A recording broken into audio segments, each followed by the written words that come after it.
Hello friends, this is Sumitra and welcome to TET Manthan. तो आज की इस वीडियो में हम ये डिस्कस करेंगे कि 16 दिसंबर से लेकर के कल 22 दिसंबर तक आप लोगों के कौन कौन से ऐसे टॉपिक्स हैं जो सबसे ज़्यादा रिपीट में आपसे पूछे जा रहे हैं। एक एक सब्जेक्ट को मैं रोज़ लेकर के चलूँगी, जिससे कि आपके आने वाले एग्जाम्स में, जिनके भी 13 जनवरी तक कंटिन्यू एग्जाम्स होने वाले हैं, उनको हेल्प हो सके। यहाँ पे सबसे मज़ेदार बात यह है कि सीटेट जो है सभी एग्जाम्स का लेवल एक जैसा रखने के लिए बहुत सारे ऐसे टॉपिक्स हैं जिनसे रिपीट में क्वेश्चन आपसे पूछ रहा है। कुछ ऐसे जानवर तो उसके इतने फेवरेट हो गए हैं सीटेट के कि वो हर क्वेश्चन पेपर में उनको डाल रहा है, जैसे उल्लू हो गया, स्लॉथ हो गया। ठीक है, तो इनसे आपको जो है किस तरीके से आपको सारे टॉपिक्स को करना है वो मैं आप लोगों के साथ में डिस्कस करूंगी, और सारे टॉपिक्स को हम डिस्कस करेंगे डिटेल में, जो कि अब तक आपसे पूछे जा चुके हैं बाकी एग्जाम्स में। ठीक है, तो आज हम ईवीएस को पर्टिकुलरली लेकर के चलेंगे। तो फटाफट से हम अपना डिस्कशन करते हैं अपने सभी फ्रेंड्स के साथ में, जो आने वाले दिनों में जिनके एग्जाम है उसके साथ में ज़रूर आप इसको शेयर कीजिए। चलिए, आपका टाइम वेस्ट ना करते हुए हम सबसे पहले हम लेके चलेंगे ईवीएस को। ईवीएस में सबसे ज़्यादा फेवरेट जो आजकल ईवीएस का हो रखा है वो है आपका स्लॉथ। ठीक है, स्लॉथ के बारे में मतलब कंटिन्यूस क्वेश्चन पूछा जा रहा है। 16 दिसंबर से लेकर के 22 दिसंबर तक बार बार स्लॉथ से क्वेश्चन आ रहा है। स्लॉथ है क्या? स्लॉथ क्या है? एक भालू जैसा दिखने वाला एनिमल है, बट वो भालू नहीं है। करीब 17 घंटे वो सोता है। 17 से स्लॉथ याद रख लेना। ठीक है, 17 घंटे पेड़ों से उल्टे लटक कर सोते हैं, इतनी मस्ती में रहते हैं ये लोग। स्लॉथ जिस पेड़ पर रहता है उसी पेड़ के पत्ते खा करके अपना गुजारा करता है। 40 वर्ष का इसका आयु होती है इसके जीवन में, और ये केवल 8 पेड़ों पर घूमकर 8 पंजे 40 यानी 5 साल तक कम से कम एक पेड़ पर ये रहता है।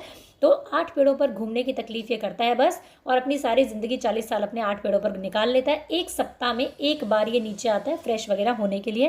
That's it. ये 4-5 बातें आपको स्लॉथ के बारे में बस याद रखनी है। या तो पूछा जाएगा जो एनिमल भालू जैसा दिखता है पर भालू नहीं है वो कौन है, या पूछा जाएगा, एक आपसे पूछा गया है कि 17 घंटे पेड़ों से उल्टा लटक कर सोने वाला जानवर जो है वो कौन सा है। एक बार आपसे पूछा गया है कि 40 वर्ष की जिसकी ज़िंदगी है और जो 8 पेड़ों पर घूमकर अपनी पूरी ज़िंदगी निकाल लेता है वो जानवर कौन सा। यानी एक एक स्टेटमेंट को उठा करके 3 या 4 दिन आपसे रिपीट क्वेश्चन पूछा गया है स्लॉथ से। ठीक है, तो मोस्ट इंपॉर्टेंट टॉपिक हो जाता है। जब स्लॉथ पे क्वेश्चन आया है तो आपका टाइगर पे भी क्वेश्चन आ सकता है, और एक बार शायद आया भी है पीछे दिनों में। नहीं आया है तब भी आप इसको करके जाइए, क्योंकि एनिमल्स जब इतने फेवरेट हो रखे हैं सीटेट के, तो आपका एनिमल से क्वेश्चन आएगा ही आएगा। टाइगर क्या है याद रखना है आपको। हम लोगों से, हम इंसानों से 6 गुना बेहतर वो देख सकता है।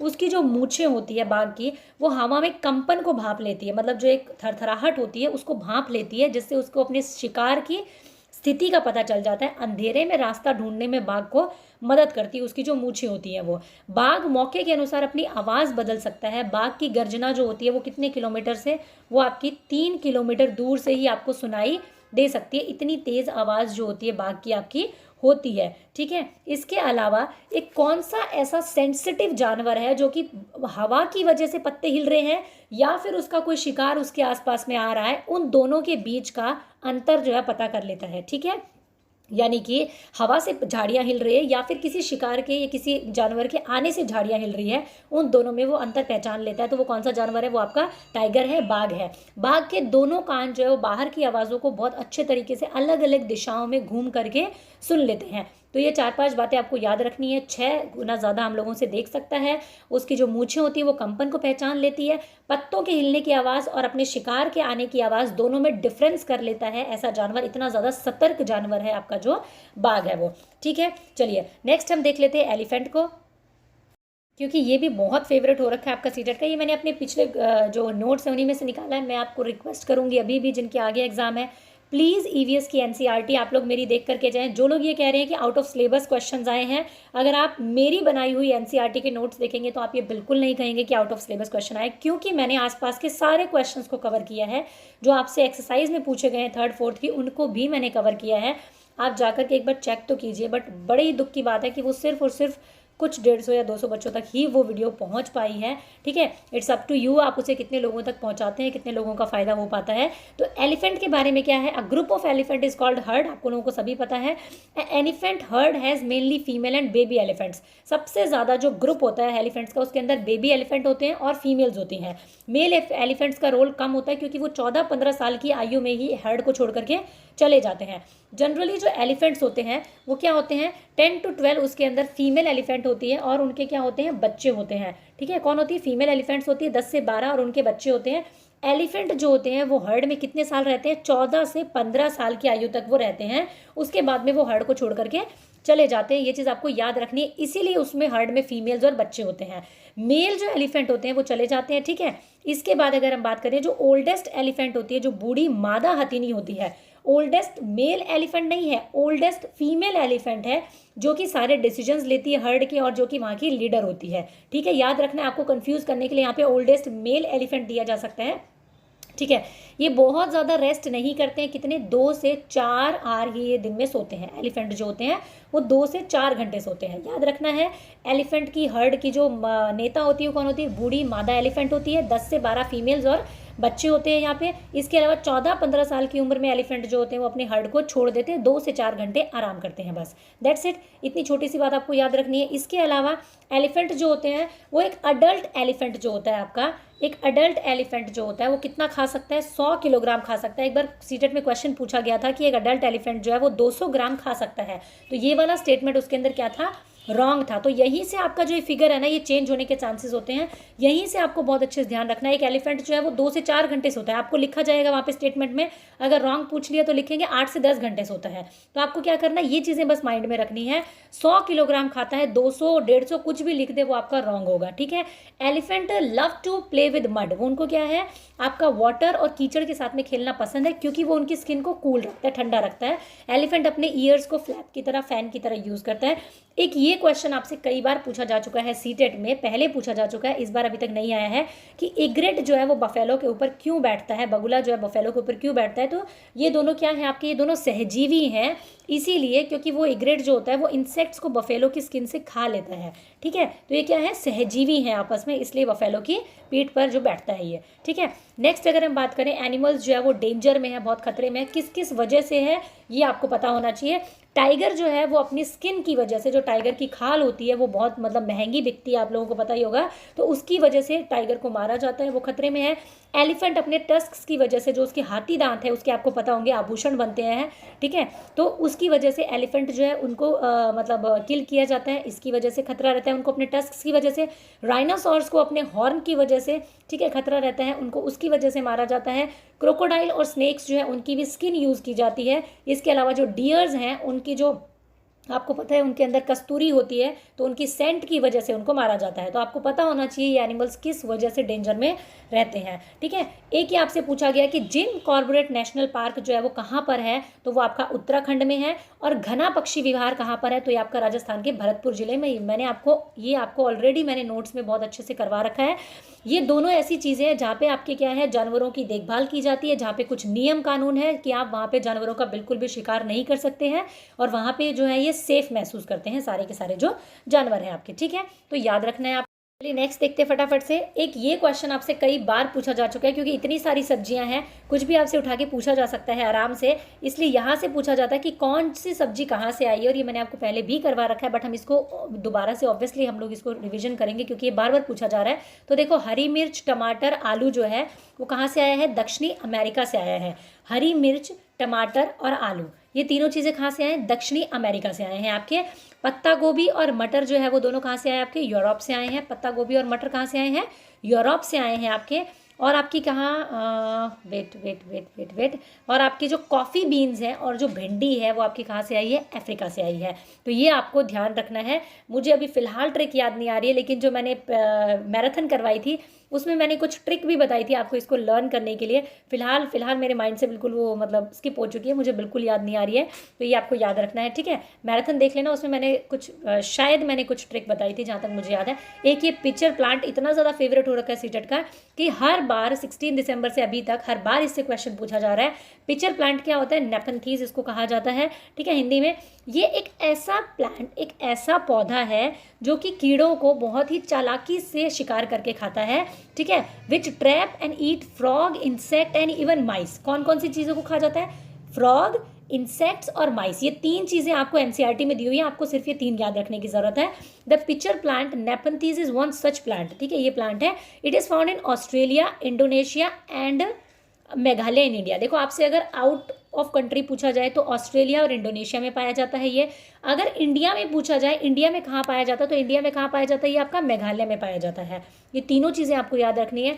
इसकी शेप जो होती है वो पिक्चर की तरह शेप होती है इसकी, और ये क्या करता है, जो कि उसके माउथ को कवर्ड करती है एक लीफ इस तरीके से, ठीक है। The plant has a special smell that attract insect to it. अब आपको एक चीज़ बहुत ध्यान रखनी है, एनसीईआरटी में इस क्वेश्चन को घुमाया जाता है कि ये जो प्लांट है ये एक बहुत ही सुनहरा, मतलब सुंदर सा या मधुर सा गाना गाता है, जिसकी वजह से इंसेक्ट इसकी तरफ आकर्षित होते हैं, बट वो गलत होगा। यहाँ पे क्या है, ये एक बहुत ही सुंदर सी स्मेल आती है इसके अंदर, जिसकी वजह से इंसेक्ट जो होते हैं वो अट्रैक्ट होते हैं और यहाँ पर इस सरफेस पे आकर के बैठ जाते हैं, और ये बड़ी चालाकी से अपना मुंह जो है वो बंद कर लेता है और इस तरीके से उनका शिकार कर लेता है। When insect land on the mouth of the plant it get trapped and can not get out. What a clever way to hunt, ठीक है, इतने क्लेवर तरीके से शिकार करता है। तो याद रखना है आपको, ये कोई गाना नहीं गाता है, ठीक है, ये क्या करता है, इसकी एक स्मेल है जिसकी वजह से इंसेक्ट जो होते हैं वो इसके पास में आते हैं। ऑस्ट्रेलिया, इंडोनेशिया और मेघालय में, इंडिया में ये पाया जाता है। फ्रॉग, इंसेक्ट और माइस, ये तीनों को ये खा जाता है, ठीक है। ये चीज़ आपको याद रखनी। पिक्चर प्लांट के बारे में नाग गुम्फन थोड़ा सा देख लेते हैं, क्योंकि इससे रिलेटेड क्वेश्चन अभी तक आया नहीं है, बट जिस तरीके के क्वेश्चंस पूछे जा रहे हैं ये आ सकता है आपका। नाग गुम्फन एक ऐसे डिजाइन और रंगोली, कढ़ाई या दीवारों पर सजाए गए कुछ ऐसे चित्र हैं जो कि कहाँ पाए जाते हैं, आपके सौराष्ट्र, गुजरात और दक्षिणी भारत में प्रयोग किए जाते हैं। तो आपसे पूछा जा सकता है, नाग गुम्फन एक तरीके का डिजाइन है, ठीक है, जो कि सौराष्ट्र, गुजरात, दक्षिणी भारत आदि में पाया जाता है। या फिर आपसे ये पूछा जा सकता है कि नाग के तरीके से कोई डिजाइन होता है जो कि सौराष्ट्र, गुजरात, दक्षिणी भारत में पाया जाता है, उसको क्या कहा जाता है, तो आप उसको कहेंगे नाग गुम्फन, ठीक है। हमारे देश में आपको पता है 4 तरीके के सांप पाए जाते हैं, ठीक है, से बहुत सारे तरीकों के सांप पाए जाते हैं, लेकिन 4 ही हैं जो कि सबसे ज़्यादा जहरीले होते हैं, ठीक है। उनके नाम आपको पता होना चाहिए। एक आपका कोबरा है जिसको कि हम हिंदी में नाग कहते हैं, एक कॉमन क्रेट है, एक आपका डुबोइया है और एक आपका अफाई है। ये 4 हैं जो कि आपके क्या हैं, जहरीले हैं। बाकी सारे सांपों को हम जहरीला नहीं कह सकते हैं, ठीक है। ये आपका एनसीईआरटी कहती है, मैं नहीं कह रही हूँ। कहीं सांप पकड़ के बैठ जाओ तुम लोग, हैं कह दो हमें तो मैम ने कहा था कि जहरीले नहीं होते हैं, ऐसा मत करना प्लीज़। चलो, अल बरूनी पे 2 या 3 बार रिपीटेशन में क्वेश्चन आ चुका है। अल बरूनी क्या है, हज़ारों साल पहले हमारे यहाँ पे आया था, ठीक है, और वो उज्बेकिस्तान से भारत आया था, ठीक है, याद रखना है आपको, उज्बेकिस्तान से भारत आया था अल बरूनी ने भारत में आकर कुछ चीज़ों पर ध्यान दिया, और सबसे ज़्यादा प्रभावित जो जिस चीज़ से हुआ वो ये था कि हमारे यहाँ के लोग जो है पानी को जो स्टोर करने की कला है, जिस तरीके से हमारे यहाँ पे बावड़ीज बनी हुई है, तालाब बने हुए हैं, चबूतरे बने हुए हैं, जिस तरीके से आसपास में अगर आप जाएंगे राजस्थान साइड में, जहाँ वहाँ पे जो झीलें बनी हुई हैं, झीलों के आसपास में जिस तरीके के डिजाइनिंग बने हुए हैं, उसको देखकर वो सबसे ज़्यादा क्या हुआ, प्रभावित हुआ था, ठीक है। और उन्होंने जो सारी वृत्तांत है, उन्होंने यहाँ जो इंडिया घूम करके गए थे उसके बारे में उन्होंने क्या है, सारी चीज़ें 1973 में मिली एक स्टैंप पर लिखी हुई थी, और जो कि अल बरूनी के जन्म के कितने साल बाद मिली हमें, 1000 साल बाद में हमें मिली। उन्होंने एक स्टैंप पर लिखा था 1973 में, जो कि एक स्टैंप पर लिखी हुई थी। तो ये चीज़ें आपको याद रखनी है। अल बरूनी जो है वो भारत आया था, उन्होंने क्या क्या चीज़ें नोटिस की थी। मृत सागर से क्वेश्चन आपका पूछा जा चुका है, डेड सी से शायद 2 बार पूछा जा चुका है। मृत सागर क्या है, सबसे ज़्यादा खारा पानी अगर आपसे पूछा जाए तो किसका होता है, डेड सी का होता है। कितना खारा होता है कि 1 लीटर पानी में 300 ग्राम नमक मिला करके किसी दिन चख करके देख लेना, उतना ज़्यादा खारा होता है। 1 लीटर पानी में 300 ग्राम नमक सोचो डाल दो तो क्या होगा, उतना ज़्यादा खारा होता है। आप सोचो नींबू पानी हम बनाते हैं, उसके अंदर चुटकी नमक डालते हैं तो अभी वो कितना हमें मतलब फ्लेवर दे देता है। तो जो 1 लीटर में 300 ग्राम नमक, इतना ज़्यादा खारा होता है। और समुद्र तल से 418 मीटर नीचे दुनिया का सबसे निचला बिंदु कहा जाने वाला महासागर है ये, और खारे पानी की सबसे निचली झील भी इसको कहा जाता है, ठीक है। अब यहाँ पे आपसे ये पूछा जाएगा कि मृत सागर में जो लोग वहाँ पे जब अगर मृत सागर में अगर कोई लोग मतलब गिर भी जाए तो वो डूबेगा नहीं, इसकी वजह क्या है, तो इतना ज़्यादा खारा होने की वजह से मृत सागर के पानी का घनत्व जो होता है वो बहुत ज़्यादा हो जाता है, जिसकी वजह से लोग जो है उसकी सतह पर तैरते रहेंगे। अगर आपको स्विमिंग नहीं भी आती है तो आप मृत सागर में जाकर के कूद जाओ, वहाँ पे आप जो है वहाँ पे डूबोगे नहीं, तैरते रहोगे उसकी सतह पर। क्यों, क्योंकि पानी का घनत्व बहुत ज़्यादा होता है। ये चीज़ आपको याद रखनी है। दांडी मार्च पे क्वेश्चन पूछा जा चुका है। 1930 में दांडी मार्च का आयोजन किया गया था। यह आयोजन किस लिए था, क्योंकि जो ब्रिटिश थे वो हमारे नमक पे क्या था, वो टैक्स लगाते थे। तो गांधी जी ने कहा कि जो चीज़ हमें प्रकृति ने दी है उस पर हम लोग टैक्स पे नहीं करेंगे। तो भारतीयों को समुद्र से नमक बनाने की भी इजाज़त जो थी नहीं थी, इसीलिए दांडी यात्रा जो है 1930 में गांधी जी ने की थी। दांडी यात्रा जो है वो अहमदाबाद से गुजरात के समुद्रों के किनारे तक चली थी, अहमदाबाद से गुजरात, ठीक है, तो आपको याद रखनी है चीज़। मलेरिया से क्वेश्चन 2-3 बार पूछा जा चुका है, तो मलेरिया को हम पढ़ के चलेंगे। मलेरिया के परजीवी का जो वाहक होता है, मतलब जो उसको कैरी करता है, वो होती है मादा एनोफिलीज मच्छर, ठीक है, जिसके पंख गहरे और धब्बेदार होते हैं। मादा एनोफिलीज मच्छर होती है, ठीक है, तो उससे होता है मलेरिया। एक कोशिका वाले पैरासाइट परजीवी से होता है, जिसको कि हम क्या कहते हैं, प्लाज्मोडियम कहते हैं। मलेरिया जो होता है वो किससे होता है, प्लाज्मोडियम से होता है। एक पैरासाइट वाला जो मच्छर होता है, परजीवी होता है। मलेरिया की दवा जो होती है वो सिनकोना पेड़ की छाल से बनाई जाती है, इस चीज़ को आपको याद रखना है। मलेरिया से 2-3 बार क्वेश्चन पूछा जा चुका है। मलेरिया क्या है, किसने बताया था सबसे पहले कि मलेरिया जो है आपका किससे फैलता है, मच्छरों से फैलता है? रोनाल्ड रॉस ने बताया था। तो आपको याद रखना है मच्छरों पर खोज किसने की थी, मच्छरों के पेट में झांक कर किसने देखा था? तो ये सारे क्वेश्चंस के आंसर आपका क्या रहेगा, रोनाल्ड रॉस रहेगा। उससे पहले हम ये सोचते थे कि मलेरिया जो है वो गंदगी की वजह से फैलता है, गंदी हवा की वजह से फैलता है, बट ये मच्छरों की वजह से फैलता है, ये रोनाल्ड रॉस ने पता किया था, ठीक है। Next, it is advisable to put oil in water to prevent breeding of mosquitoes. आपको याद रखना है, ये क्वेश्चन पूछा जा चुका है सीटेट में पहले के प्रीवियस ईयर्स में, कि जो पानी होता है उसके ऊपर ऑयल डालने की सलाह दी जाती है, जिससे कि मॉस्किटोज जो हैं वो जो है उनकी जो ब्रीडिंग होने से, मतलब जो उनकी जो संख्या है वो बढ़ने से रुक जाए। तो आपको पूछा जाएगा कि पानी पर तेल क्यों डाला जाता है, मच्छरों को मारने के लिए या मच्छरों को कम करने के लिए? तो इसका आंसर क्या रहेगा, this reduce the surface tension of water and stop the supply of oxygen. ये क्या करता है, सरफेस टेंशन वाटर का जो है वो रिड्यूस कर देता है, जिसकी वजह से ऑक्सीजन की सप्लाई जो होती है वाटर में स्टॉप हो जाती है, और जिसकी वजह से मॉस्किटो का जो लार्वा होता है, जिससे एक से दूसरे वो फैलते हैं, उससे क्या होता है, वो लार्वा क्या हो जाता है, मर जाता है। इसकी वजह से वो जो मॉस्किटो है वो आगे से आगे ब्रीडिंग नहीं कर पाते हैं। मलेरिया के सिम्टम्स क्या होते हैं, मलेरिया में बुखार जो होता है आपको चिल्स विद रिगर के साथ में होता है, यानी कि आपको बुखार कंपकंपी और ठंड के साथ में होता है। तो ये क्वेश्चन कई बार घुमा करके पूछा जाता है कि एक बच्चा है, उसको ठंड लग करके, कंपकंपी लग करके बुखार हो गया, वो स्कूल नहीं आ पाया, तो उसको क्या प्रॉब्लम है, डॉक्टर ने उसको क्या बीमारी बताई होगी, तो आप कहेंगे मलेरिया होगी, ठीक है। चलिए नेक्स्ट देखते हैं फटाफट से। नेक्स्ट है आपका lottery for farming. For farming का कॉन्सेप्ट है आपका, जो कि मिजोरम में होता है आपका, ठीक है। Lottery for farming is in the practice in the hills of Mizoram. कहाँ पे होती है, मिजोरम के हिली एरिया में होती है। The land belongs to the whole village, not to separate people. वहाँ पे जो क्या होती है, जो ज़मीन होती है वहाँ के लोगों की, वो सिर्फ एक पर्सन की पर्टिकुलर नहीं होती है, वो सारे गाँव की ज़मीन होती है, सबको चांस मिलता है, लॉटरी निकलती है, और जिसकी लॉटरी निकलती है उसको उस ज़मीन पर अपना धान, अपना गेहूँ, जो भी उसको उगाना है, उसको उगाने का चांस मिलता है। तो आपको ये याद रखना है, बहुत इंपॉर्टेंट पॉइंट है कि जो लॉटरी सिस्टम है ज़मीन के लिए वो कहाँ पर है, तो वो आपका मिजोरम में पाया जाता है। एक आता है आपका 1 टीन लैंड, एक बहुत ही इंपॉर्टेंट कॉन्सेप्ट है ये भी।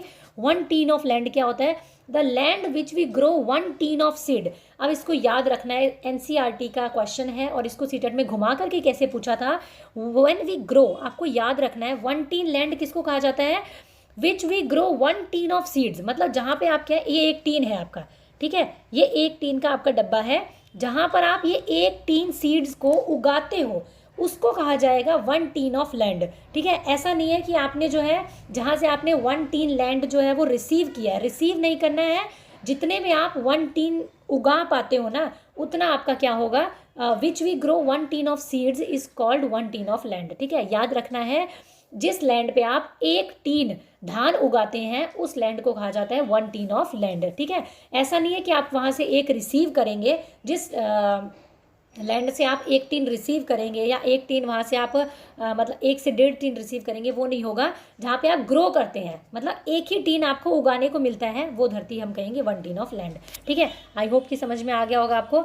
नेक्स्ट है आपका कि आपका जो स्टेट अराउंड मिजोरम कौन कौन से हैं, मणिपुर है, असम है, त्रिपुरा है, ये इसके नेबरिंग स्टेट है आपके।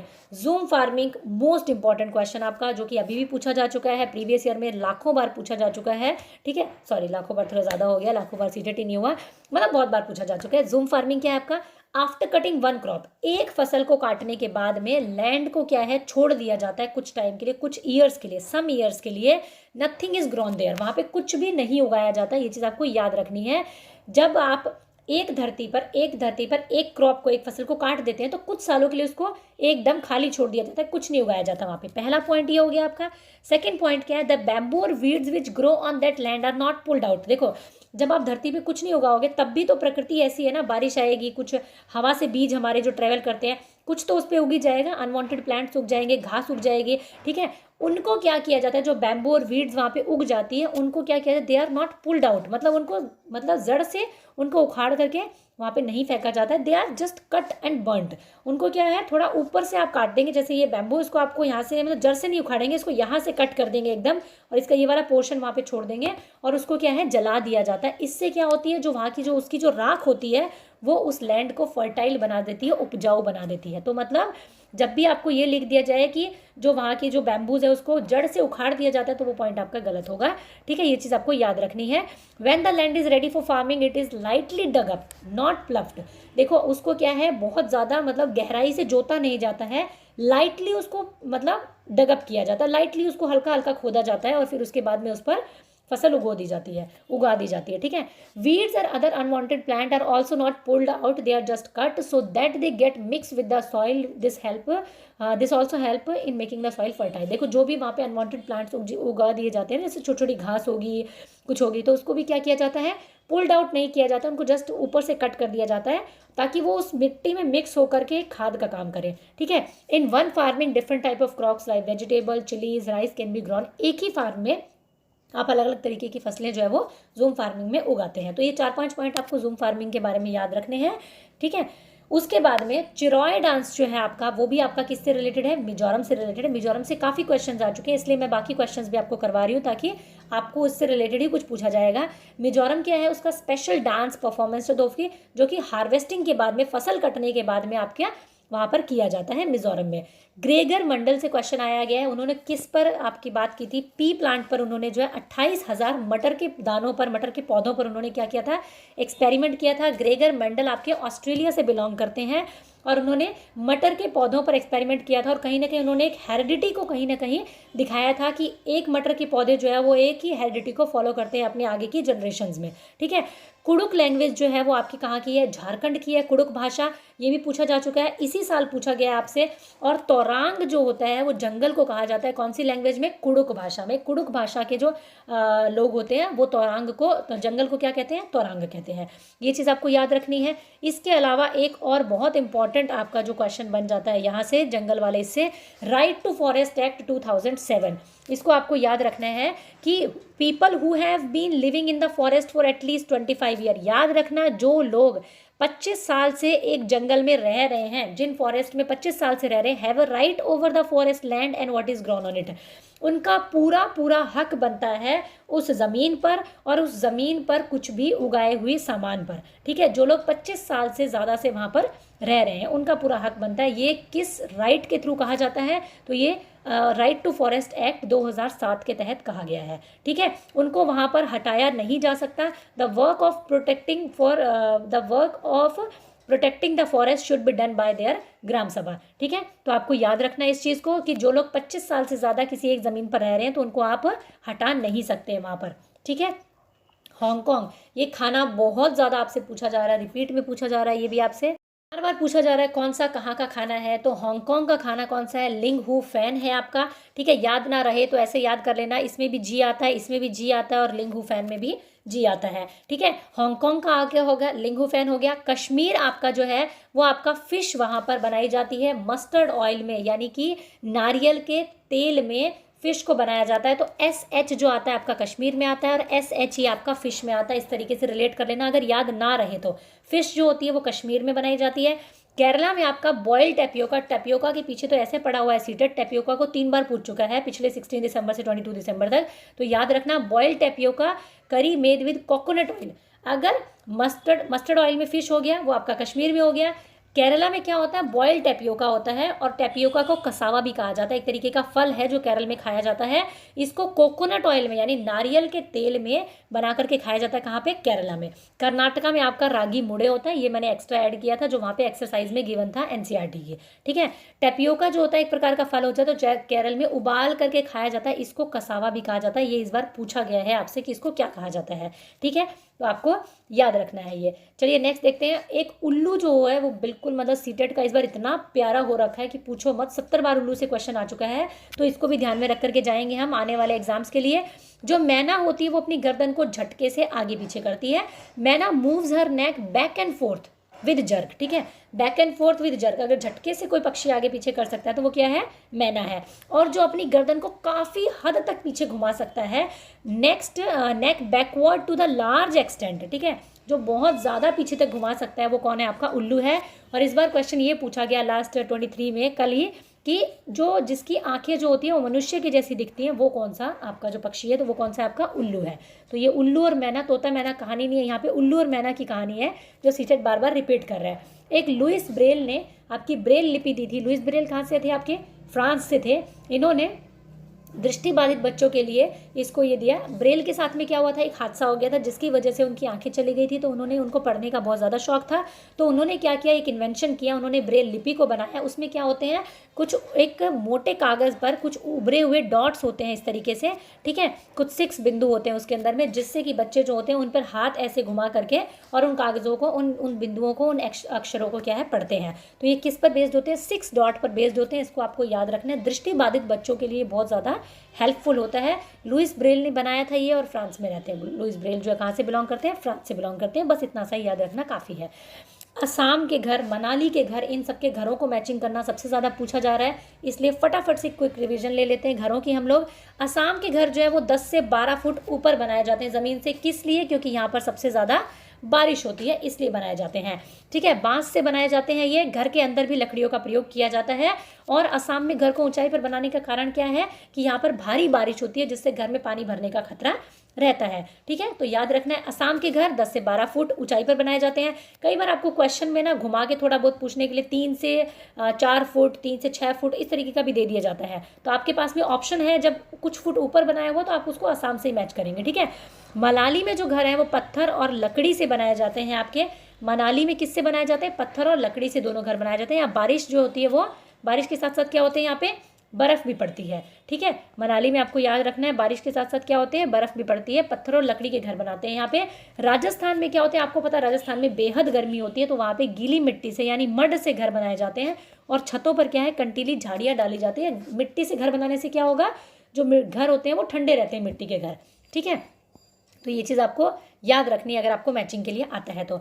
पश्मीना शॉल, ये भी बहुत इंपॉर्टेंट टॉपिक है, इस साल अभी तक नहीं पूछा गया है, होप्स हो कि आगे पूछ लिया जाए आपसे।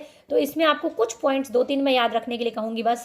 पश्मीना शॉल में क्या है, सबसे पहले ये जो शॉल होती है वो 6 स्वेटर्स के बराबर गर्म रहती है। आपको याद रखना है कितनी स्वेटर के बराबर गर्म रहती है, 6 स्वेटर्स के बराबर गर्म रहती है, ठीक है। ये ये जिस गोट से बनाए जाते हैं, जिस बकरी की खाल से बनाए जाते हैं, उनको क्या है, एक हाई ऑल्टीट्यूड पे रखा जाता है, जो कि कितना, 5000 मीटर के हाई ऑल्टीट्यूड पे उन बकरियों को रखा जाता है, ठीक है। जिनसे पश्मीना शॉल के लिए हम वो उनकी जो ऊन जो लेते हैं हम लोग, ठीक है। In winter the temperature here drop below 0 degree Celsius या फिर -40 तक। जहाँ पे उन बकरियों को रखा जाता है वहाँ पे 0 डिग्री या फिर -45 पे जो है 40 तक टेम्परेचर जो है चला जाता है।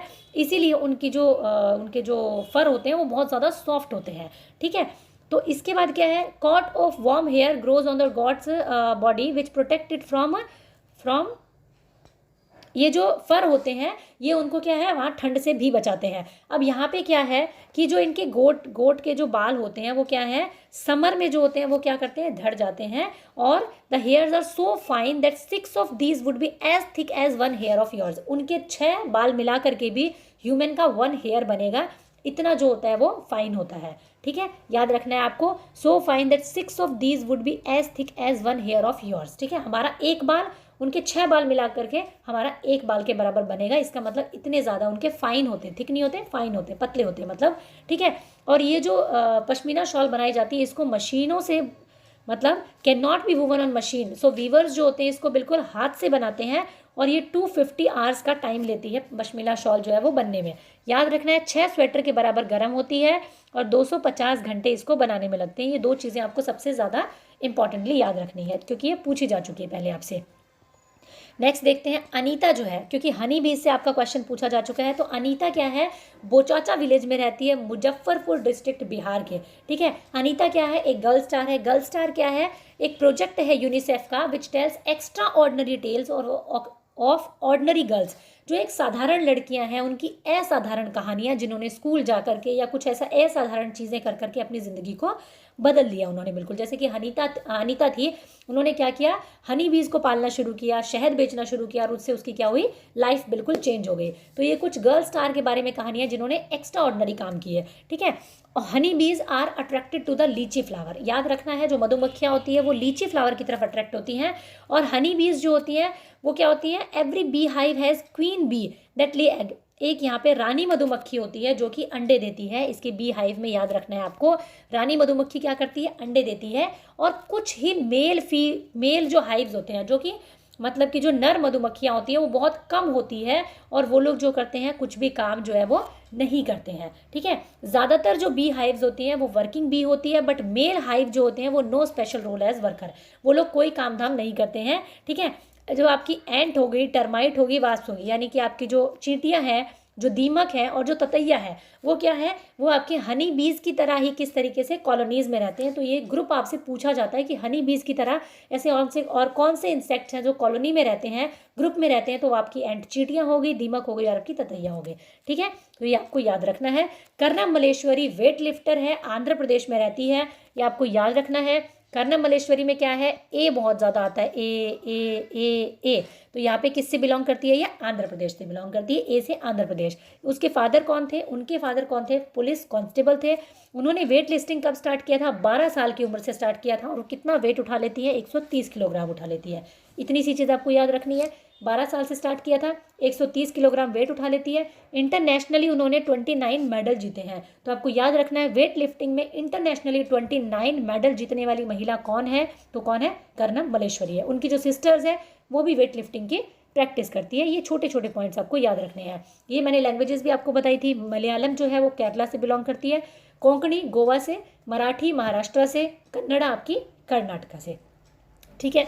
अब आपको क्या करना है, ये सारी की सारी चीज़ें, ये तो मैंने सिर्फ और सिर्फ वो पॉइंट्स को लिया है और उनसे रिलेटेड पॉइंट्स को लिया है जो कि आपसे 16 दिसंबर से लेकर के आपके अभी तक के एग्जाम में पूछे जा चुके हैं, ईवीएस से रिलेटेड। आगे हम बाकी सब्जेक्ट्स को भी मैं कोशिश करूंगी लेकर के आऊँ, बट यहाँ पे क्या है, फैक्चुअल क्वेश्चंस है, बच्चे आकर के इनको आराम से बता पाते हैं। बाकी सब्जेक्ट्स के क्वेश्चंस को एग्जैक्टली नहीं बता पाते, जैसे पेडागोजी हो गया या हो गया, पता है कि प्याजे, वाइगॉत्स्की, कोलबर्ग आया है, वो सब बता देते हैं, बट पेडागोजी जो प्योर पेडागोजी है उसके क्वेश्चंस बच्चों को इतना ज़्यादा रिकॉल नहीं हो पाते हैं जब वो आकर के बताते हैं। ये ईवीएस एक ऐसा सब्जेक्ट है जिससे कि एनसीईआरटी से बेस्ड सारे क्वेश्चंस रिकॉल हो जाते हैं बच्चों को, ठीक है।